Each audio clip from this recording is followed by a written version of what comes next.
All right. Hello. Welcome back to another English history session. As you can probably tell, it's been a very long week for me. It's the end of the grading period for me. A lot of stuff, but does not prevent me from being excited for this new session. All right. Let me share my screen.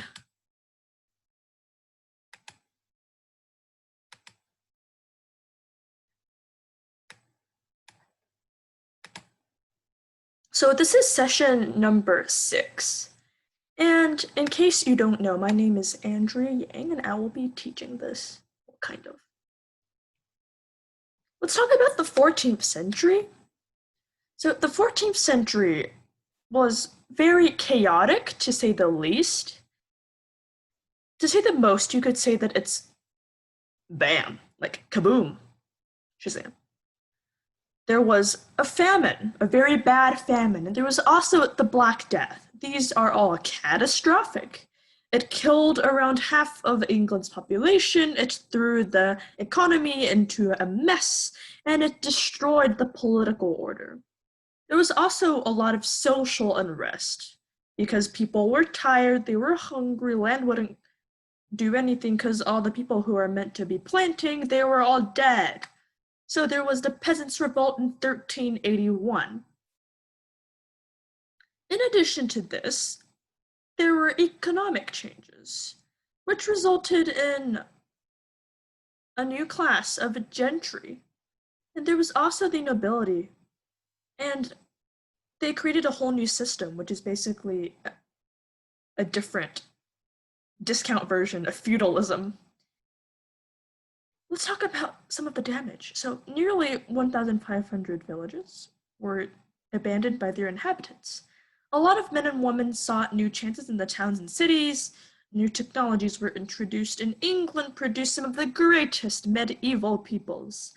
English kings in the 14th and 15th century laid claim to the French throne, and this resulted in the 100 Years' War. It did not last 100 years, no. I'll talk more about that later. Let's talk a little bit about the rulers of the 14th century. So, let's talk about the reign of Edward I. I call him Big Ed.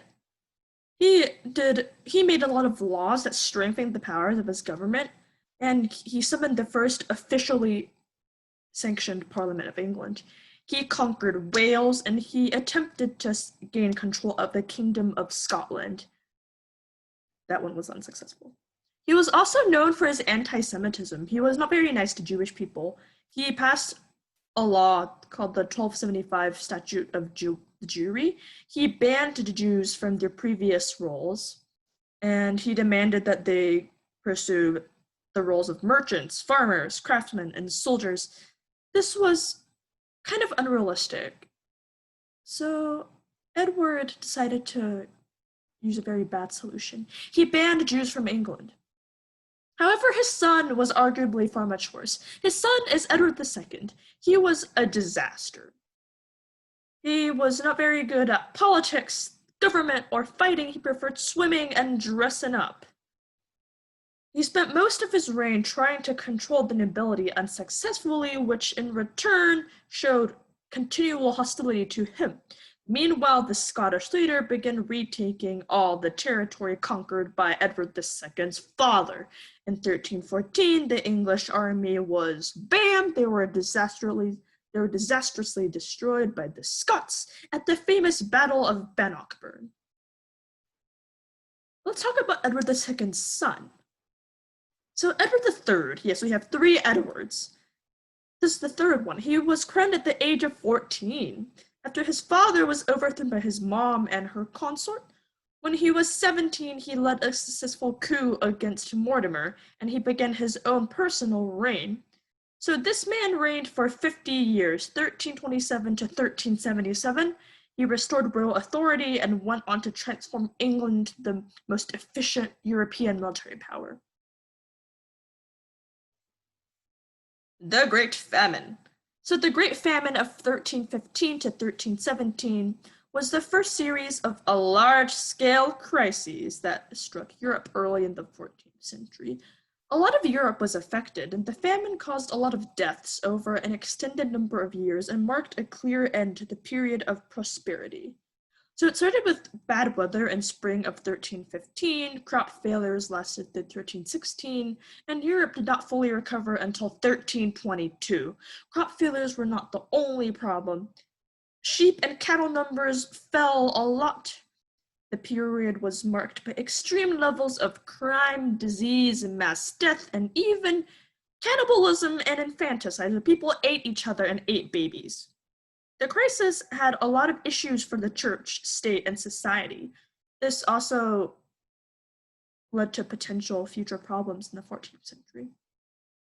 The height of famine was in 1317, and the bad weather continued. So finally, in that summer, the weather returned to normal, but by then, people were weakened a lot by a lot of diseases. So it was not until 1325 that food supply returned to relatively stable levels, and the population began to increase again. So historians debate, but it's about 10 to 25% of the population of many cities died. Let's talk about the Black Death. I think we've all heard of this before. The Black Death was also known as the pestilence, the great mortality, or the plague. It was the greatest pandemic recorded in human history. So the Black Death resulted in the deaths of up to 75 to 200 million people in Eurasia and North Africa, peaking in Europe from 1347 to 1351. This is the second disaster affecting Europe during the Middle Ages, and it's about to have killed 30% to 60% of Europe's population. In total, the plague may have reduced the world population from an estimated 475 million to 350 to 375 million in the 14th century. All right, revolts. Peasants Revolt. The Peasants Revolt, also named Wat Tyler's Rebellion or the Great Rising, was a major uprising across large parts of England in 1381. So the revolt had a lot of reasons, including the social, economic tensions, and a lot of politics issues generated by the Black Death in the 1340s. There's also the high taxes that resulted from fighting with France during the 100 Years' War, and instability within London's local leadership.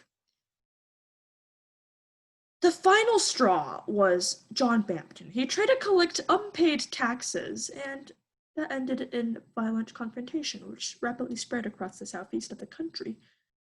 A wide spectrum of rural society rose up in protest, burning court records and opening their local guilds. The rebels sought a reduction in taxation, an end to the system of unfree labor known as serfdom, and the removal of the king's senior officials and law courts. So, Wat Tyler led this rebellion. They landed in London. They were met at Blackheath by people who represented the royal government, who unsuccessfully attempted to persuade them to return home. King Richard II, then age 14th, he retreated to the safety of the Tower of London, but most of the royal forces were abroad or in northern England. This eventually ended with Wat Tyler's execution, where his head was chopped. All right, last but not least, the 100 Years' War. The 100 Years' War was a series of conflicts in Western Europe from 1337 to 1453. This was between the House of Plantagenet and its cadet house of Lancaster, the rulers of the Kingdom of England, the House of Valois, over the right to rule the Kingdom of France. It was one of the most famous and notable conflicts of the Middle Ages, in which 5 generations of kings from 2 rival dynasties fought for the throne of the largest kingdom in Western Europe. The war marked both the height of chivalry and its subsequent decline in the development of stronger nationalism in both countries. This is the first time they felt proud to be from where they were from. The Siege of Orleans in 1429 announced the beginning of the end of English hopes of conquest. There was a series of crushing French victories, and in 1453 the war ended in favor of the Valois dynasty. England permanently lost most of its continental possessions, with only the Pale of Carrera remaining under its control on the continent until the siege in 1558. By the war's end, feudal armies were largely replaced by professional troops. Aristocratic dominance had yielded to a democracy of manpower and weapons. Although this was mainly a dynastic conflict, the war inspired French and English nationalism.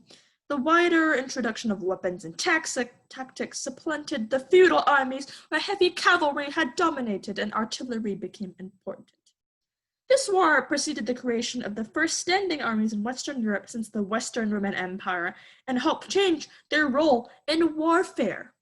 All right, I think that's it for today. Thank you for listening to my lecture, and I'll see you next time.